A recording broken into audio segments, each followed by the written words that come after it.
When I was drowning in debt, my parents told me to be a man and handle it alone while funding my sister's luxury lifestyle. 2 years later, they demanded I pay for her wedding and honeymoon. Big mistake. Hey Reddit. So I was always the backup kid. My sister was the star. I helped with everything, rides, projects, even her rent once. When my life crashed, my parents told me I was on my own. Now they want me to bankroll her wedding like none of that happened. Let me show you how it went. My name's Logan Kane, late 20s now, but back then I was the kid who could fix anything. I used to be the reliable one. That was my whole identity growing up. Wi-Fi down? Call Logan. Dad's woodworking tools need organizing? Logan's on it. Sierra, my younger sister, forgot to finish a college project? Logan will stay up late helping. The funny part? Nobody ever asked Sierra to return the favor. She was the princess of the family. Got her first car at 16. Parents bragged about her like she was winning Nobel Prizes just for existing. Me? I was the one holding everything together in the background. When I got into a decent college on partial scholarship, they said, "That's great," and went right back to talking about Sierra's volleyball team. I didn't really complain, though. It's not like I expected medals for doing the right thing, but I did assume, naively apparently, that one day, if I needed help, they'd be there the way I was for them. Anyway, after college, I started this small logistics plus e-commerce services company. I poured everything into it. Time, money, sleep. Things actually looked good for about a year. Then it all went downhill fast. One of my main suppliers bailed on a contract, blamed shipping issues that I later found out were because they got a bigger client. A small lawsuit from a cranky customer drained my savings because I couldn't afford decent legal help. Suddenly, I had late payments piling up, interest rates eating me alive, and my phone buzzing with numbers I didn't recognize. Spoiler. None of them were friends calling to hang out.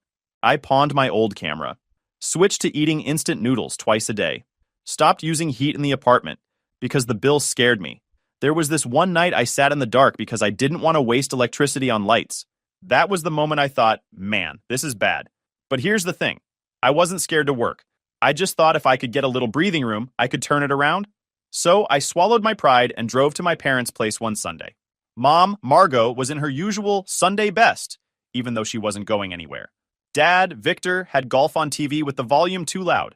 Sierra was at the table scrolling on her phone, perfectly manicured nails tapping away while I sat there trying to explain how bad things were. I told them straight, business collapsed. I was behind on rent. I needed a loan. Not a gift, a loan. I even said I'd pay interest if that made them feel better. My mom didn't even think about it. "Logan, we can't," she said, like I was asking for her kidney. "You know how much Sierra's grad school is costing us right now." My dad nodded like that ended the conversation. Sierra didn't look up from her phone. It was quiet for a second, and then my mom added, "You're smart. You'll figure it out." That was it, like I was asking for gas money instead of a life preserver. I drove home that night with this weird mix of anger and embarrassment. I wasn't mad just about the money. I was mad because after years of being their go-to guy, the fixer, the reliable son, the first time I needed something real, they made it crystal clear I was on my own. It got worse that week. My laptop battery puffed up like a balloon, so I had to keep it plugged in all the time. My phone screen cracked when it slipped off the counter. The one client keeping me afloat paused work because they were cutting costs. It felt like everything I owned was breaking just to mock me. I borrowed cash from two friends just to keep the lights on and buy groceries. One of them handed me a bag with bread, pasta, peanut butter, said, "Pay me back whenever." That stung more than I expected, and as if the universe wanted to pile it on, my girlfriend left. We'd been together 3 years. She said it wasn't about the money, that things just felt different now. But when you're skipping dinners out because you're counting quarters for gas, you don't need a degree in psychology to see where it's headed. The thing that burned was how quietly it ended. No big fight, no crying, just this silent agreement that my life was too messy, and she didn't sign up for the fallout. That was the month I decided two things. I was done expecting help from anyone. I was getting out of this hole no matter how long it took. Things didn't flip overnight, but I started catching small breaks here and there. The kind you don't even notice at first because you're too used to losing. It started with Carl, the landscaping guy, who needed a website facelift. Someone said I was good with computers. I wasn't really, but I said yes, and spent 3 days learning a new template system to make it look professional. He paid on time, in cash. That single payment cleared an overdue utility bill and bought real groceries for the first time in months. Around then, I cut off contact with my family. No calls, no texts, no birthdays. Our last conversation left a bad taste, and if they could ignore me while I was drowning, they didn't need front row seats while I rebuilt. 2 weeks into this silent treatment, my mom sent a group text about selling my old Honda. We sold the car, honey. Sierra needed tuition money. It's fine. She'll pay us back when she's done with her degree. Technically, the title was still in Dad's name. Teenage paperwork we never changed. So they didn't even need my signature to sell it. That was it. No asking if I was okay with it. No apology. Just letting me know my property was gone. I didn't respond. I think she expected me to call and yell, but I didn't see the point. That car was one of the last things I owned outright, and they sold it off like it was a lamp gathering dust. What really got me was how casual they were about it, like my stuff existed for Sierra's convenience. Anyway, I kept working. Small gigs, freelance contracts, anything people would pay me to do as long as it was legal. It got to the point where my sleep schedule didn't even look human anymore. I'd be fixing a database at 2 in the morning and then delivering flyers for a local store by 8. Somewhere in the middle of all this, my landlord announced he was selling the building. He gave everyone 3 months to move out because the new owner wanted to renovate. I packed everything I owned into a beat-up U-Haul and found a studio apartment across town. It was smaller, cheaper, and had this weird smell in the hallway, but the roof didn't leak and the rent was $200 less. I started writing everything down on sticky notes stuck to the fridge. Pay power bill by Thursday. Send invoice to Mark for router setup. Apply to 2 new freelance platforms. Buy used charger off Facebook Marketplace. It sounds small, but it gave me direction when everything felt like chaos. One of the smartest things I did was print out a big calendar and tape it to the wall. Every time I paid off even $50 of debt, I marked the day in green. It was slow progress, but at least I could see it happening. Work started picking up unexpectedly. Carl, the landscaping guy, mentioned me to his cousin, and soon I was fixing the cousin's online store. That led to a bakery job setting up cupcake orders. I didn't charge much, but it was steady, and people paid fast when you solved real problems. With the extra cash, I cleared 1 credit card and cut it up. Felt better than I expected. Meanwhile, Sierra posted about her hard semester and family support, getting 100 likes while I worked 12-hour days and lived on dollar menus. I said nothing. Instead, I invested in small upgrades. A second-hand laptop, a $50 bike to save on bus fares, and thrift store clothes, so I looked professional meeting clients. By the end of the year, I had 3 steady clients. No eviction threats. The debt calendar on my wall was a forest of green squares and enough savings to cover at least 2 months of expenses if things went bad again. For the first time in forever, I wasn't terrified of opening my email. I didn't hear much from my family during all this. A few holiday texts, a half-hearted, "we should catch up soon," from my mom that never turned into actual plans. I figured they were busy paying for Sierra's next big thing. Grad school, yoga retreats, whatever she was into that month. I didn't ask. Then one Saturday, I came back from a client meeting and found all 3 of them, Mom, Dad, and Sierra, standing outside my apartment door like they were staging an intervention. All smiles, like nothing had ever happened. I'd forgotten my phone was still sharing location on the old family plan. They just followed the dot. I turned it off that night. My first thought was they had the wrong apartment. My building wasn't the kind of place Margot and Victor visited. No golf magazines on the coffee table. No scented candles. Just thin walls, creaky stairs, and neighbors who smoked on the front steps. But no, they were here for me. "Logan," my mom said like we'd spoken yesterday. "You've been so busy. We never see you anymore." I opened the door mostly to avoid giving the neighbors a front row seat to my family reunion. They walked in like they owned the place. My dad glanced at the bare walls and folding chair, but said nothing.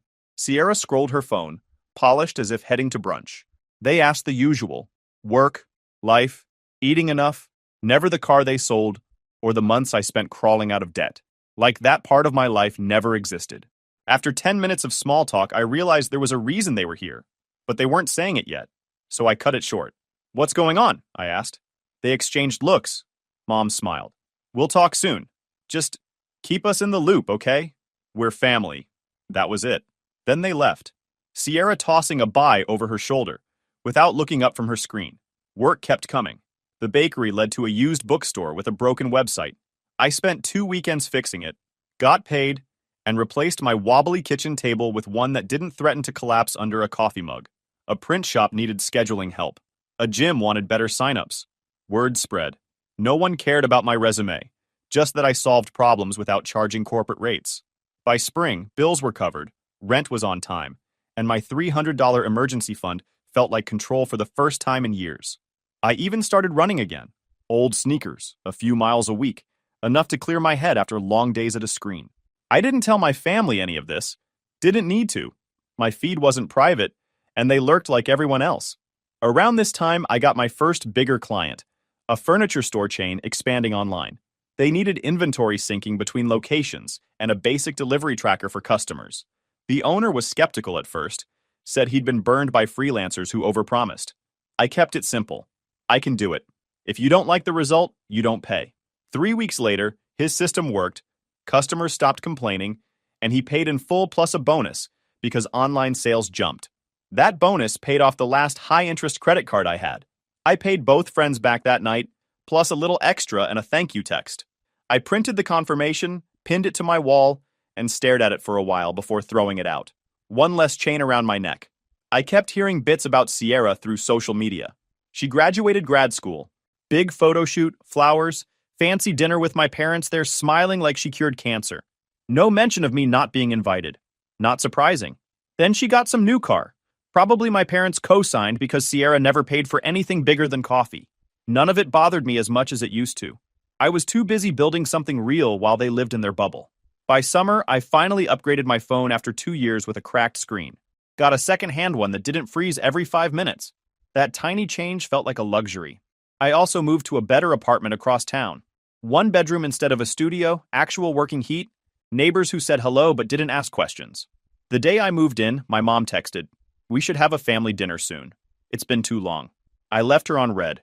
A few weeks later, I landed another contract. This one for a mid-sized logistics company. Bigger than my usual clients, longer timeline, real money. Enough that I bought proper software instead of free trials and duct tape solutions. For the first time in years, I wasn't surviving. I was actually planning ahead. I built a small website for my services, got a business email instead of my old Gmail, and stopped taking the lowest paying gigs. It felt strange saying no to work after grabbing every scrap for so long, but it made sense.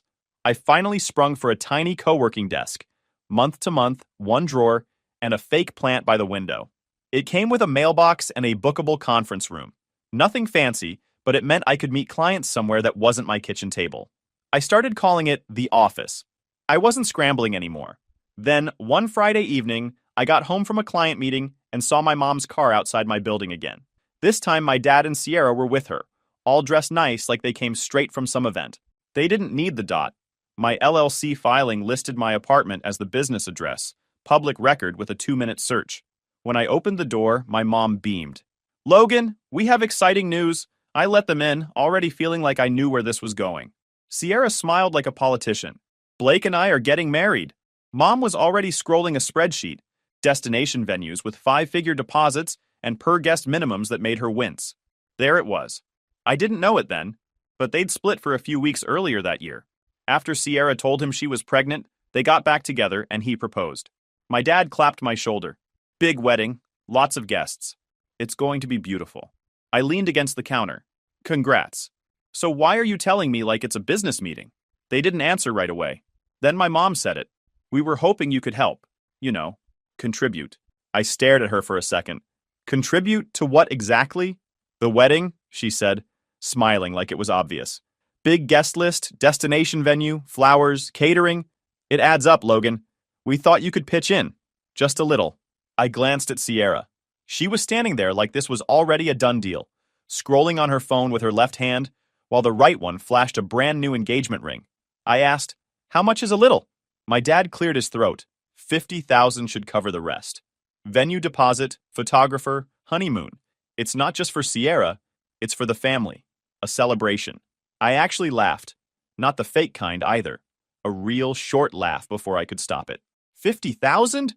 You think I have that lying around? My mom jumped in. "You've been doing so well lately. We see your posts about the business growing. It's the least you could do after everything this family has done for you." That line landed harder than it should have. After everything this family has done for you. Right? The same family that sold my car behind my back and left me eating canned soup when I asked for help. I didn't say yes. I didn't say no either. I just crossed my arms and waited to hear the rest. That's when Sierra finally spoke, lowering her phone like she'd been practicing this part. Look, this wedding isn't just about me, she said, voice trembling like she was about to deliver a monologue. Blake and we're starting a family. I raised an eyebrow. Starting a family? I'm pregnant, she said, almost whispering it. My mom touched her arm like this was supposed to be some emotional movie scene. She's been so stressed, Logan. The wedding, the baby. It's a lot for her. That's why we need your help. I leaned against the counter, arms still crossed. So let me get this straight. 2 years ago, I was in debt, and you told me I was on my own. Now, you want 50 grand because Sierra planned a wedding she can't afford? And you decided I'm the bank? My dad frowned. This isn't the time to bring up old things. Family supports each other. Right, I said. Except when it doesn't. Sierra's eyes watered, like I was the villain here. Blake and I just want a good start. Is that so wrong? I didn't answer right away. Honestly, I was too busy wondering if Blake even knew about this plan, because he didn't strike me as the huge destination wedding type. Instead, I said, I'll think about it, just to end the conversation. My mom smiled like that was a yes. My dad said, good man, like I'd just signed a contract. They left 20 minutes later, still talking about flower arrangements and photographers, as if the money was already coming. The next day, I texted Sierra. Does Blake know you asked me for 50 grand? She replied 3 hours later. Of course. We're a team. Something about that didn't sit right. Blake was polite but quiet the few times I'd met him, not the kind of guy who demanded huge weddings or threw money around. I sent him a message. Need to talk. Just us. He agreed to meet for coffee the following afternoon. Before meeting Blake, I checked social media. Sierra had posted a countdown for the big day, along with pictures of a tropical resort, comments full of OMG so excited for you guys, and heart emojis. Not one post mentioned Blake's opinion on any of it. Blake showed up at the coffee shop in jeans and a hoodie, looking like he hadn't slept much. Thanks for meeting, I said, sitting across from him. No problem, he said, but his voice didn't sound like a guy about to have a dream wedding. I got straight to it. Did you know Sierra and my parents asked me for $50,000? His eyes widened. 50? For what? That's what I'm asking you. He rubbed his forehead. I thought her parents were paying for most of it. Sierra keeps saying everything's handled. I didn't know they were hitting you up too. You okay with this big wedding? I asked. He hesitated. No, I told her I'd be fine with something small. Courthouse, few friends, nothing crazy. We were actually broken up when she told me she was pregnant. We got back together and I proposed a couple weeks later, but I never agreed to a 200-person destination wedding. But she said her mom already started planning, and then the pregnancy thing happened, and now... He trailed off. And now it's a circus, I finished for him. He nodded slowly. Look, I said, if you don't want this, you need to say so before it gets worse. Because I'm not paying a dime for a wedding you're not even sure about. Blake stared into his coffee like it had answers. Yeah, he said finally. You're right. I need to talk to her. As I left the cafe, I realized two things. My parents and Sierra assumed I'd cave like always. Blake clearly wasn't on board with half the stuff being planned in his name. For once, it felt like I wasn't the one trapped. Blake texted me that night saying he wanted to talk to Sierra before things went any further. He sounded nervous even over text, like a guy about to poke a sleeping bear. I told him good luck and left it at that. 2 days later, my mom called. Not texted, called. Logan, she said, we're having a family dinner Sunday. Everyone's going to be there. You too, okay? I asked what it was about. She said, you'll see when you get here. In that voice she uses when she thinks she's orchestrating some grand event. I already knew what it was about. When I walked into their house Sunday evening, the smell of roast chicken hit me first. My mom always made big dinners like food could solve problems. Sierra was on the couch looking annoyed. My dad had the TV muted but still on, and my mom was rearranging plates like she was hosting royalty. Blake wasn't there yet. I sat down across from Sierra. Where's Blake? She didn't look at me. On his way. My dad handed me a drink and tried small talk about the weather, the usual filler before someone drops a bomb. Finally, my mom put her hands on the table. Logan, we need to settle this wedding thing. I leaned back. What's there to settle? You said you'd think about helping, she said. Well, we need to book the venue this week. Prices are going up. I glanced at Sierra. You talked to Blake yet? She frowned. Why? Because when I saw him, he didn't seem thrilled about any of this. Sierra crossed her arms. Blake's just stressed. He wants this wedding. Funny, I said. That's not what he told me. Her eyes snapped up. What's that supposed to mean? Before I could answer, Blake was at the door. When he walked in, He looked like a guy who hadn't slept much, hair messy, shirt wrinkled. My mom smiled at him like nothing was wrong. Perfect timing. We were just talking about the big day. Blake nodded at everyone, sat down next to Sierra, and didn't say a word. I decided to cut the warm-up act. Blake, I said, you want to tell them or should I? He froze. Sierra looked between us. Tell us what? Blake cleared his throat. I think the wedding's getting out of hand. The costs, the guest list, the destination thing, it's too much. My mom's smile twitched. Blake, weddings are expensive, that's normal. He shook his head. I never wanted a huge wedding. I told Sierra that. I said I'd be fine with something small, but she and you guys started planning all this before I even agreed. Sierra's face turned red. Excuse me? You proposed to me, Blake shot back. Yeah, because you said you were pregnant and needed stability. Then suddenly, there's a 200-person wedding in another country I can't afford. I feel like I don't even have a say. My dad spoke for the first time. You're overreacting. It's one day. Make it nice for your wife. Blake stared at him. One day that costs 50 grand your son's supposed to pay for? How does that make sense? All eyes went to me then, like I was on trial. I shrugged. Yeah, about that. I'm not paying. My mom blinked like she misheard me. Logan, don't be dramatic. Not dramatic, I said. Realistic. You want a wedding you can't afford? Blake doesn't want it? And somehow I'm the villain for saying no? Sierra slammed her hand on the table. You're my brother. Families help each other. I looked right at her. Like when I needed help and you all told me to figure it out myself? Nobody said anything. Blake finally spoke again, quieter this time. I can't do this, Sierra. Not like this. Not a wedding I don't want. Not money from your brother. Not all this pressure. My mom jumped in, voice sharp now. Blake, she's carrying your child. The least you can do is give her a proper wedding. He shook his head. The least I can do is be honest. I'm not ready to marry someone who makes decisions for both of us and expects everyone else to pay for it. Sierra stood up like she'd been slapped. So what? You're leaving? Just like that? I didn't sign up for this circus, Blake said, standing too. I wanted a family, not whatever this is. My dad muttered something about ungrateful kids. My mom started tearing up like she was the victim. Sierra pointed at me. This is your fault. You turned him against me. I stood too, calm as I could manage. No, Sierra. He just finally said out loud what everyone else was thinking. Blake walked out first. Sierra ran upstairs crying. My mom followed her, throwing me the dirtiest look on her way out. My dad stayed behind, shaking his head like I'd ruined some grand plan. You could have handled that better, he said. I grabbed my jacket. So could all of you. Then I left, feeling the weight slide off my shoulders for the first time in years. 2 days went by with no calls from anyone. I thought maybe they were cooling off, finally realizing the wedding circus was collapsing under its own weight. I was wrong. On the third day, Sierra showed up at my apartment unannounced. She looked rough, hair a mess, no makeup, wearing a hoodie like she hadn't slept. You happy now? She snapped the second I opened the door. I didn't even invite her in yet. What happened? Blake, she said, arms crossed tight. He broke up with me. Said he needs space. Thanks for ruining my life, Logan. I stared at her. Ruining your life? All I did was tell the truth. She pushed past me into the apartment. You turned him against me. You and your little coffee shop meeting, whispering in his ear. Now he's gone. The wedding's canceled.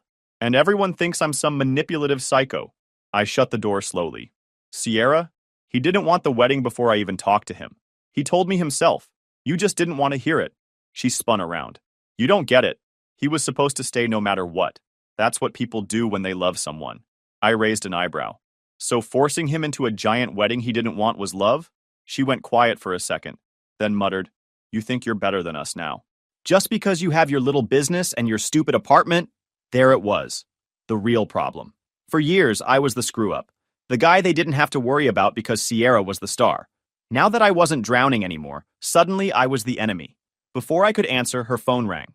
She put it on speaker without looking at the screen. It was Blake. His voice came through sharp and tired. Sierra, I told you already, I'm done. I can't do this anymore.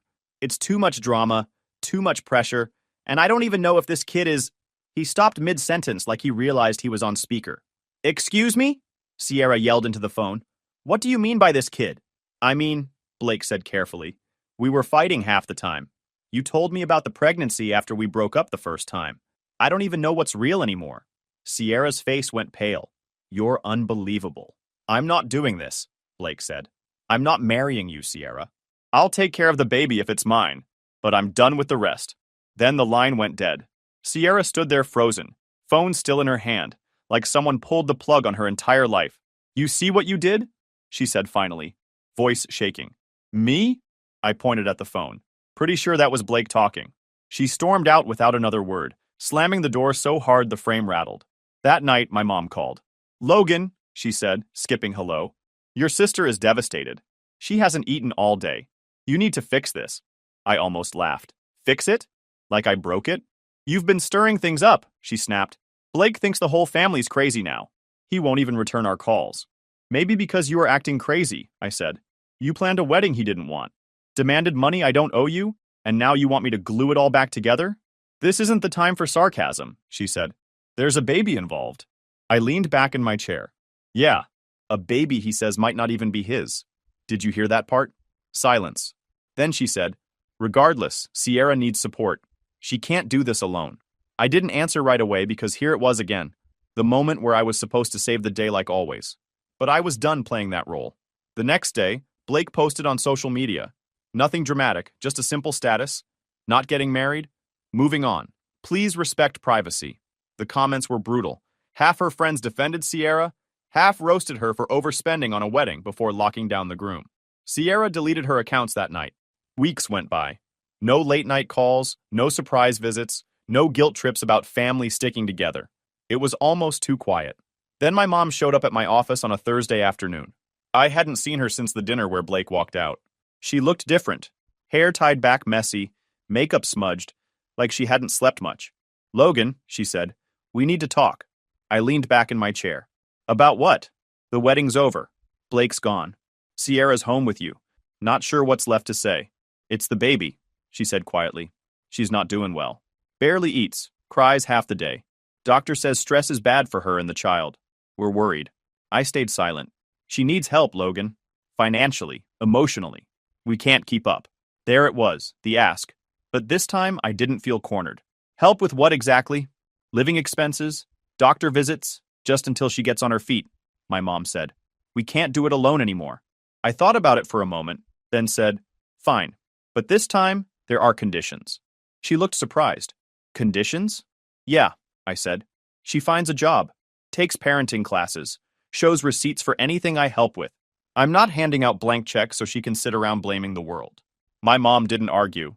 That was new. She just nodded and said, okay, I'll talk to her. A week later, Sierra came to my apartment looking like someone who'd finally been hit by reality. No designer clothes, no perfect hair, just a tired face and an oversized hoodie. I heard you'll help, she said, not meeting my eyes. I will, I said, for the baby. Not for another vacation, not for some fantasy wedding, not so you can sit around. You want help? You work too. She nodded slowly. I got a part-time job at a daycare. Mom helped me apply. That caught me off guard. Seriously? Yeah, she said quietly. Pays crap, but it's something. It wasn't much, but it was the first time in years she wasn't expecting life to be handed to her. When the baby came, a boy named Lucas. Everything shifted again. I paid for the car seat, the stroller, a few doctor bills. Nothing crazy, just enough to keep things stable. Sierra surprised me. She kept the daycare job, took the parenting classes seriously, stopped posting fake perfect photos online. The drama queen routine disappeared once she had real responsibilities. My parents stopped asking for money too. Maybe they realized I wasn't bailing anyone out anymore, or maybe Lucas just gave them something else to focus on. Either way, the constant chaos I grew up with finally died down.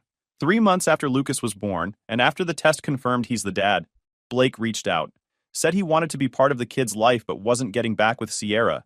He started showing up every week, buying diapers, taking Lucas for walks. For the first time in forever, Sierra didn't fight about it.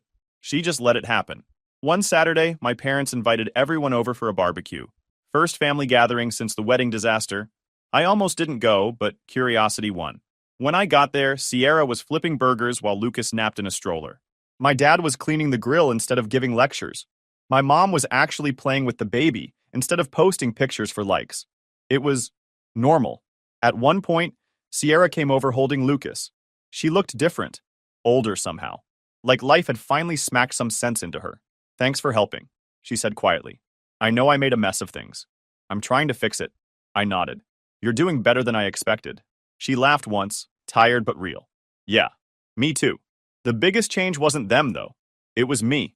I left that barbecue early, told them I had work the next day, even though I didn't. Driving home, I realized something. For the first time in my life, they didn't need me to fix everything. And that felt better than any thank you ever could.